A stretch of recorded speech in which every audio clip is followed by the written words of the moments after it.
In the pleasant town of Lynden, on a pleasant street, in a pleasant home, a young woman, 20 years old, strums and hums a song in her bedroom. It's a rare treat. Kira Iaconneti is a performer, but hardly ever like this. I can get on stage and perform and be someone else and sing for everyone, but I can't do it in my living room for my parents. They many times have asked me to play something on the piano or play the guitar or just sing karaoke for them, do something, and I will not do it. I can't do it. It's embarrassing. I get shy or something. She started in musical theater at the age of 6. That's her debut. She's the last little lamb on the right. Then came a role in Hansel and Gretel, and by then it was in her soul. She decided to dedicate her life to performance. You dawned on me and you bet I felt it. I tried to be chill, but you're so hot that I melted. I fell right through. In 2014, though, something strange started to happen. She called it a glitch inside her head.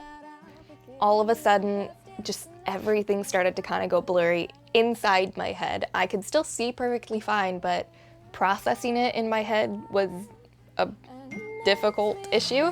It happened more and more frequently. She'd go tone deaf and forget words. The whole left side of my body would go numb and I would get a really high-pitched ringing in my ear. It started to happen on stage, too, during a local production of Godspell. She finally told her mom. They saw a neurologist. She was looked at in Seattle, and they found something. I was in my room when I was on the phone with my neurologist, and she's the one who said, yeah, this is probably a tumor. They'd have to go in and take out a marble-sized mass. But as luck would have it, the thing was lodged next to her auditory cortex, the part of the brain that processes sound. Back then, in an interview with Seattle Children's Hospital, she recognized the irony. I know, it's a cruel, sick joke that it would happen right there on the one thing I'm actually passionate about. Doctors wanted to make sure they could remove the tumor without hurting her ability to sing. And the team at Children's came up with the idea to wake her up during surgery, to have her sing to them so they would know, based on her performance, when they were treading on dangerous territory. Is she waking up? Yep. It had never been done before at Children's. Kira, your brain is beautiful. Rather than waking up and open brain surgery itself, I was more afraid to sing for all the doctors. How does any kid, performer or not, brace themselves for this stage? This lovely girl with her head opened up like a tin can with a team of strangers cutting into her brain gave them a tone. La, la, la, la. 8-12. You're doing great, Kira. And then, astonishingly, she sang her heart out. There we go. Can't find words to say.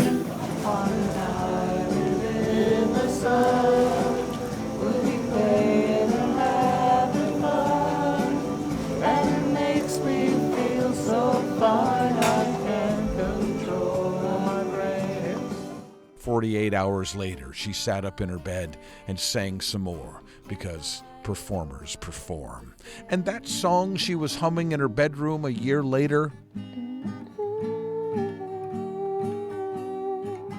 it was Weezer's Island in the Sun, and now you know why it's so special to Kira.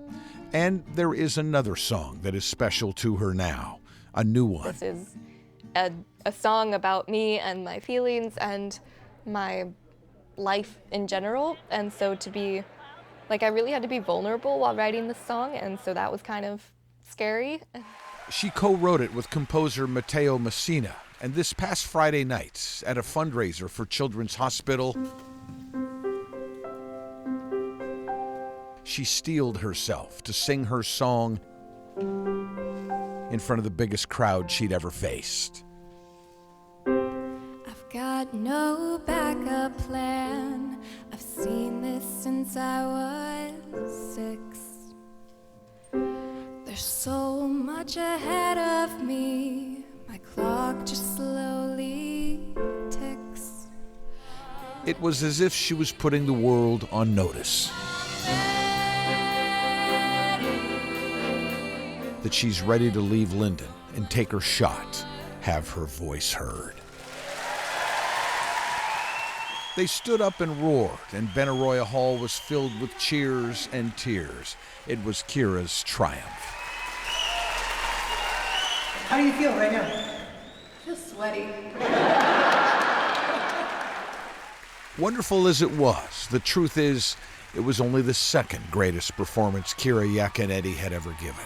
The one in the OR at Seattle Children's when she sang her heart out with her head opened up like a tin can.